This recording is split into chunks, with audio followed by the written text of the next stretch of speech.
I have been wearing these braids for 7 days. I found it very comfortable. I have received many comments like, you ruined your hair, it is going to fall out in strands. When you take them off, you will see how healthy your hair has become. I'm getting rid of them right now, so I'm going to show you how my hair looks. Ready? I've removed them all. It feels good. I wash, I put a mask, and I come back to you. Well, the mask has already taken effect. I didn't lose that much hair, that is, since it was 7 days, and taking into account the amount of hair that falls out every day. This is it. It's not so bad. I'm gonna rinse, comb, so that the video doesn't get so long. We already have a lot of videos of how to style, comb the curls, and we will come back to see if my hair is ruined. I've already dried it, and let's see if the curls are there.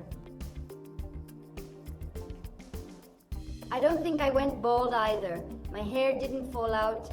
I didn't undo my curls. I didn't ruin them.